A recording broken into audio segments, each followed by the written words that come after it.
Thank you very much, and a warm welcome to my speech. I'm very sorry that I can't join you personally. I would have loved to, but I had a very bad bicycle accident, which prevents me now from appearing personally in Berlin. So I'm a Germanist, as I was presented. I'm not a Yiddish. So in order to answer your question, how German is Yiddish, I can perhaps only give you an indirect answer. So now we want to start a presentation. So please show me the next folder, the next slide.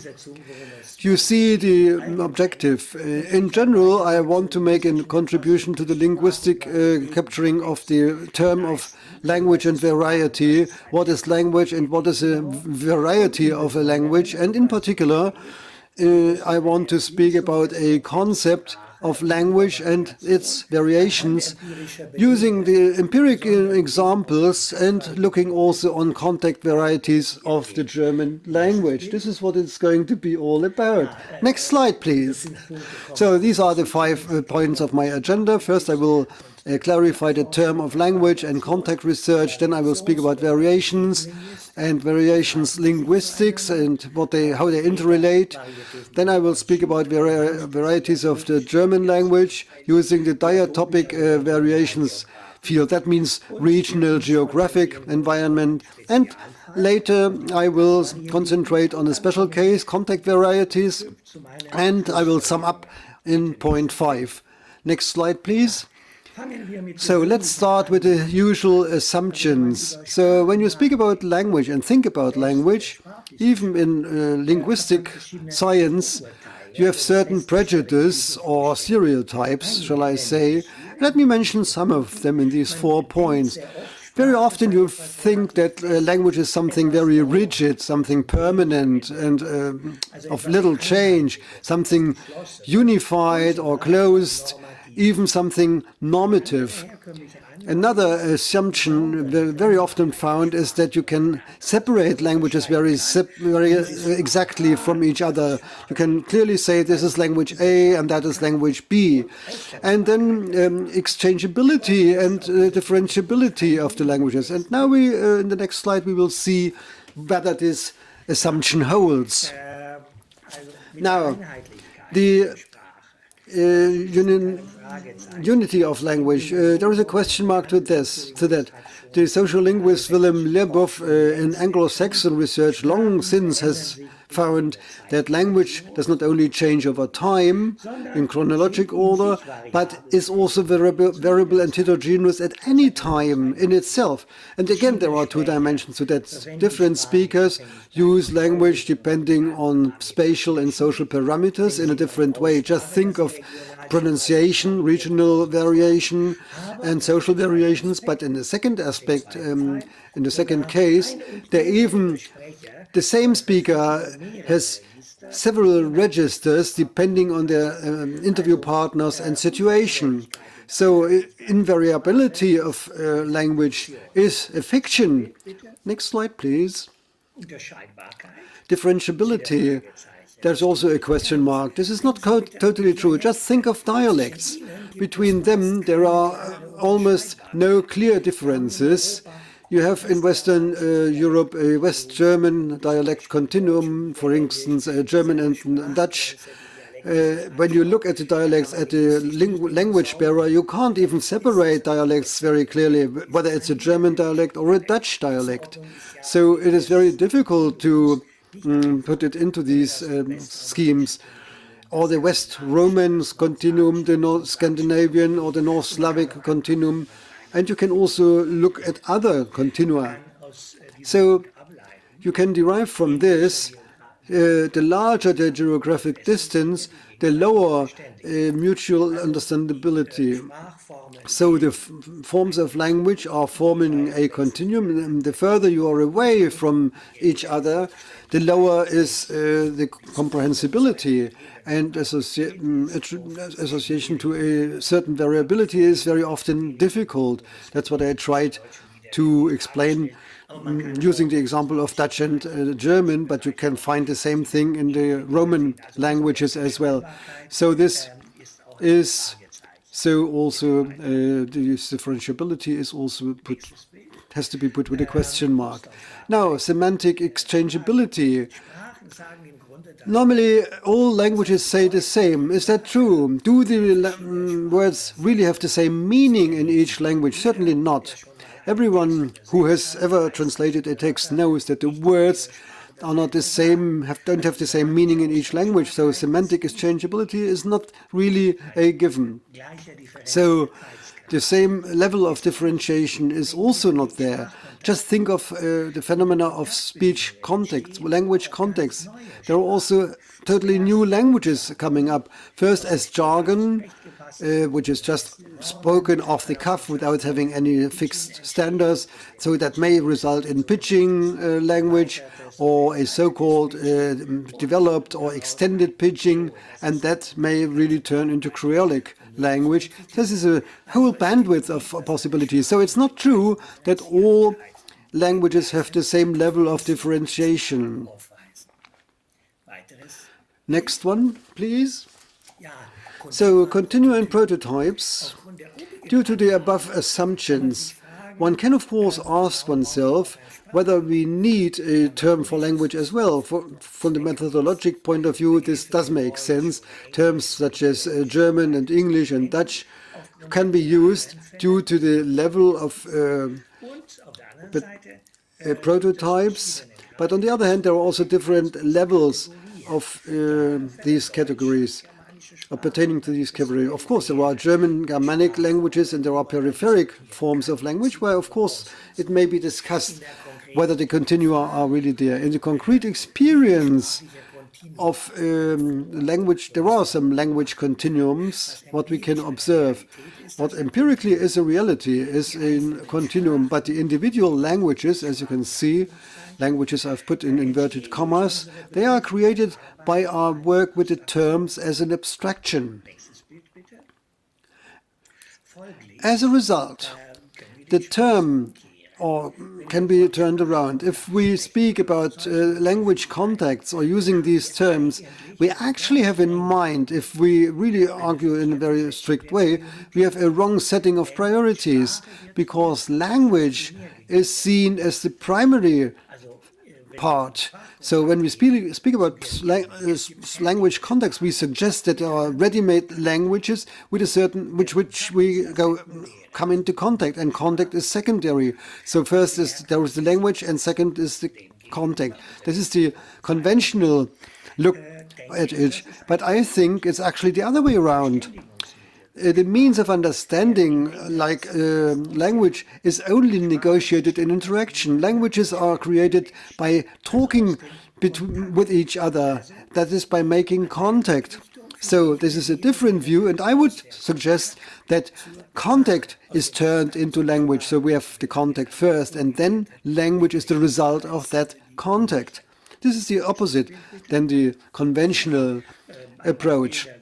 So let me just show you some pictures of variations. Linguistics, the methodological starting point is when we look at variations in language. Languages are heterogeneous, so we say goodbye to the assumption of homogeneity with an ideal speaker, etc. Now we speak of a heterogeneous speaker within, or a group of speakers within each system. The other starting point is the second one. The pragmatic change in linguistics is looking at the use of language.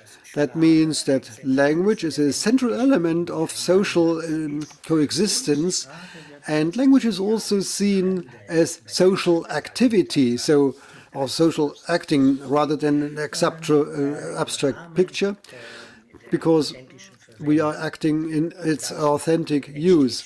And this is where the discipline variation linguistic may emerge.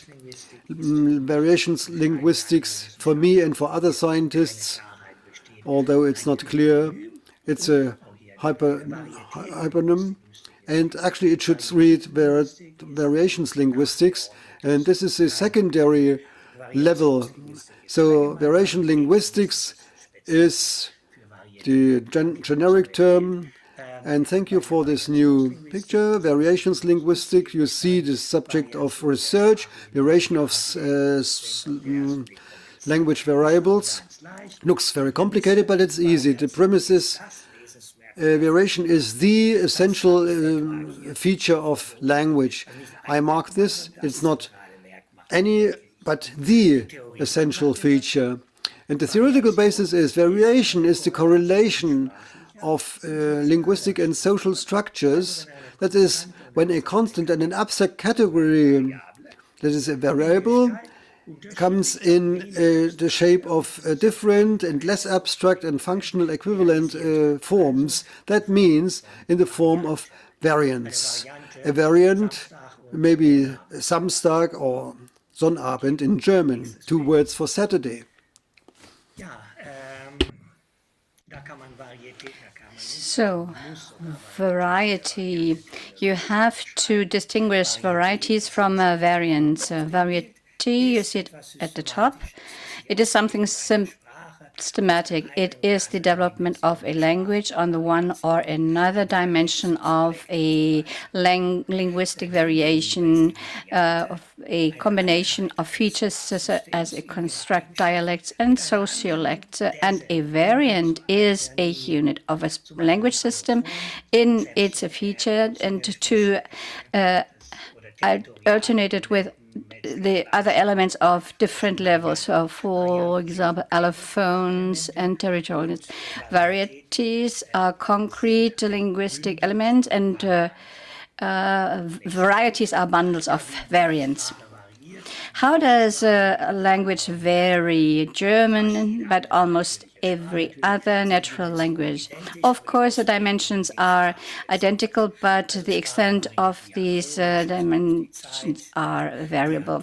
Diachronical, diatopic, diastratic, social, diaphasical, stylistically, and in a situative and diamesian. This is a new differentiation category between proximity and distance language. Let me give you an example. The diatopic variation field, the regional one. So how German varies regionally. The German standard language is more or less a fiction, at least orally, because there are only regional developments and variants that are a version of German. And the standard language is just a theoretical construction, something secondary. You can actually skip this. Traditional, conventional literature provides a strata of varieties. For me, this is something more complex and more dynamic. I will show that on the next slide. Assuming that, but this is up for discussion, that there is no standard language, but the standard language finally is a working design. We need this term of standard language, even though we know that it does not exist, because who could claim that they would speak the pure standard language or write it? It does not exist. It's a fiction, but we need it.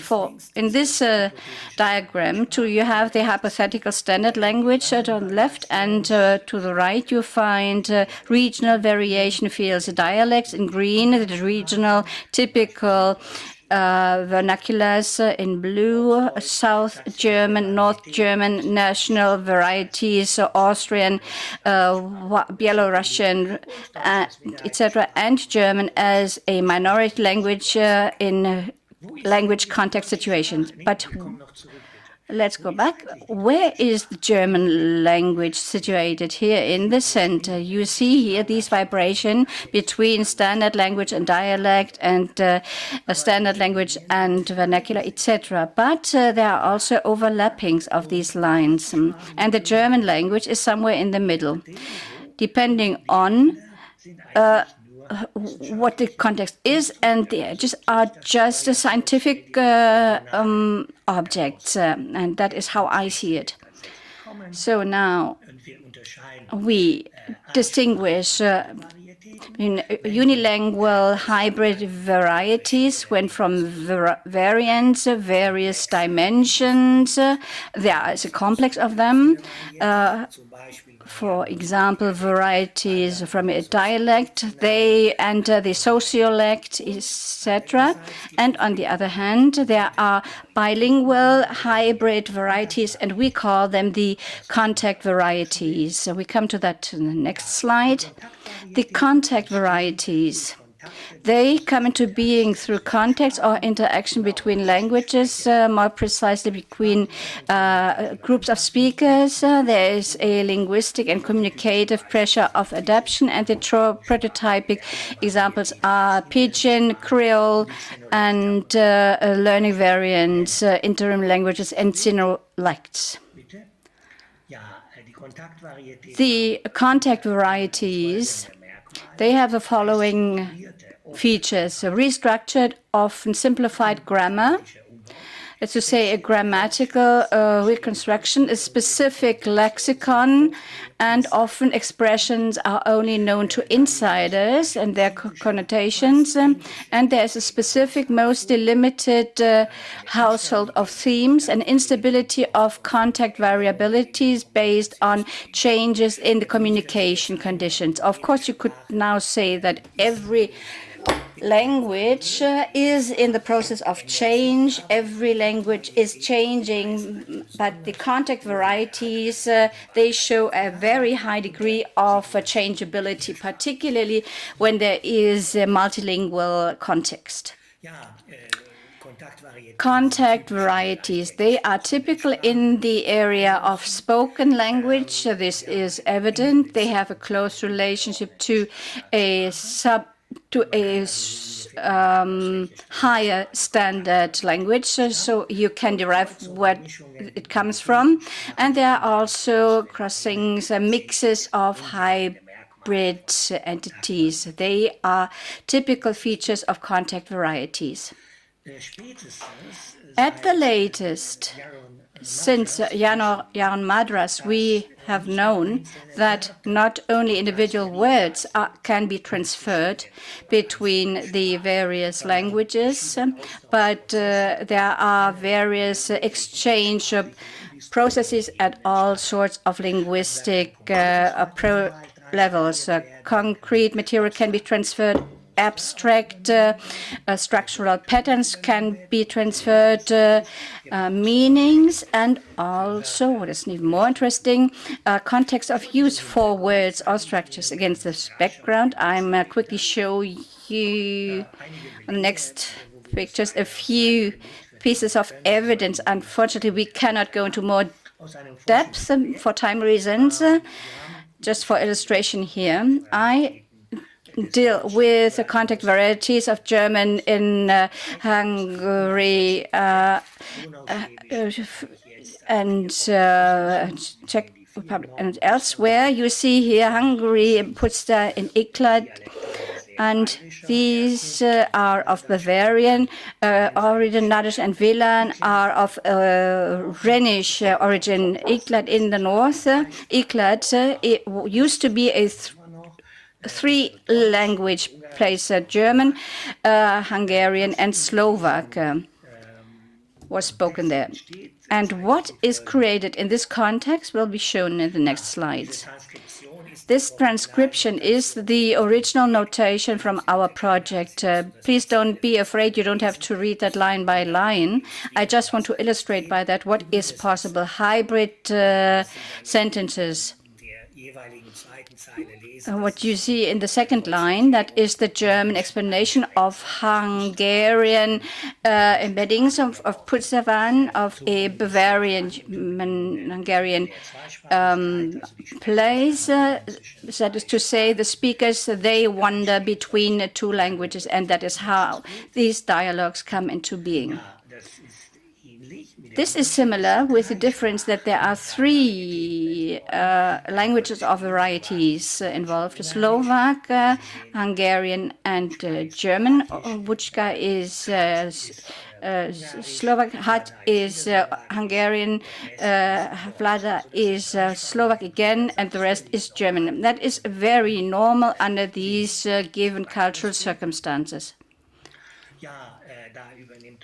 Here, certain patterns are taken over, nominal groups are taken over, and more complex structures are also taken over. Here you see the transfer of patterns, even from Russian Malenki robots. This was a forced displacement of Danube Swabians to Soviet Union. This is a Pseudo-Russian Malenki robot and Malenki robot. And the second piece of evidence from ICLED is the transfer and the takeover of the pattern. Here you see that whole verbal phrases may be at stake. In Jugendkone, to retire, in die Rente gehen, that is a complex verbal phrase where German grammar and Hungarian guest lexemes can be involved. I can involve them. Grammatically, it is highly interesting to see in the word erledigt, in das Kadett, done. This verb can be interpreted in two ways, whether this is a cave from Hungarian or whether it is a German participle perfect with a D at the end, or the T at the end. Well, it's up to interpretation, but however you interpret it, at least it shows the complex grammar.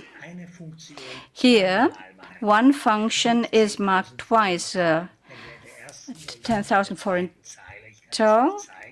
At the beginning of the first 10,000 foreign also means with foreign. Here it says on the one hand the German preposition mit and the Hungarian suffix tor with the same function, one function twice. But this is very interesting. There are different categories used for the marking. Complex grammar, hybrid phenomenon, akarvan, no matter when, egal wann. And here you can show, if we had more time, we could show that from lexical transfer, concrete, grammatical, structural patterns can come into being.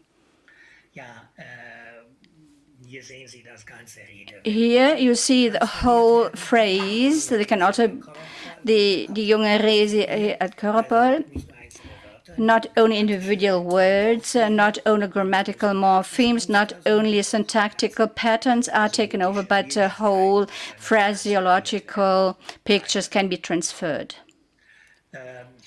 Here you see an interesting phenomenon. A German pattern is expressed in Hungarian. Is not in Hungarian. There's not a single word in German, but still the language concept is German, because normally in Hungarian you would not put it that way. And therefore the question is this piece of evidence German or Hungarian? There are 4 Hungarian words, but the concept, this picture is clearly German. So what is it now? Is it German or Hungarian? Here you see it the other way around. When there is a Hungarian concept is transferred to German. Aus der Mode gegangen, and to get out of fashion. In German you would say aus der Mode gekommen. This is the opposite example of the previous one. Let us summarize. The variation may be diverse under the condition of multilingualism. On the one hand, you can distinguish between on the level of discourse, monolingual or bilingual. We have seen that also with the examples of hybrid phenomena. You can speak in a monolingual or in a bilingual mode of discourse. So if you mix strongly and change from one language to the other, and at the level of the language system, that can either be the formal side, the material of language can be touched upon, or the conceptuality, the content. Think of the phraseological examples. When a picture is taken over at the level of a language system, this is conceptuality.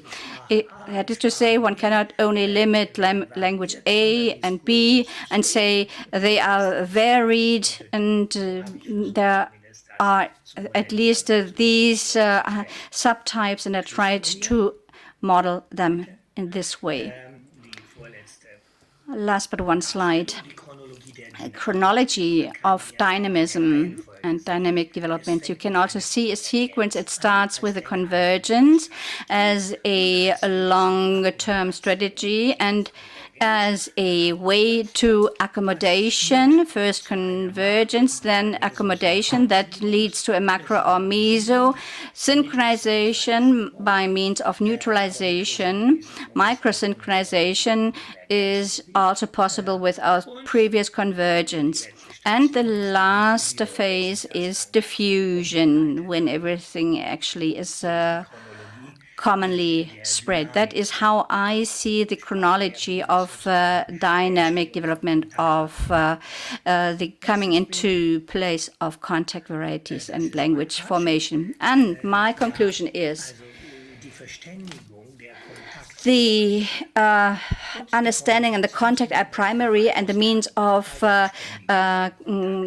language are exchanged through the contact. That is my first conclusion. Secondly, language, if I summarize it, it is a something that is made by thoughts, and it is important, but it is an important fiction.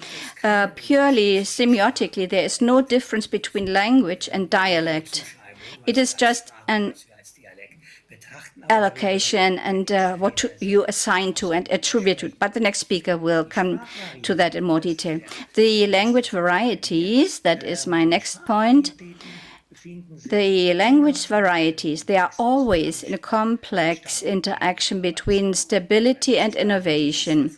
A certain stability is necessary, otherwise intelligibility would not be possible, and there is this contact, permanent contact. They are dynamic, and there is a permanent contact. Hybridity becomes increasingly an iconic expression of changed cultural constellations and practices. And so far, all languages are contact varieties to a different extent. Every language, every standard language, at a closer look, it is a contact variety. And that is the end of my presentation. Brings me to my last slide. There are a few publications on this subject. And the very last slide is my farewell. I say goodbye to you.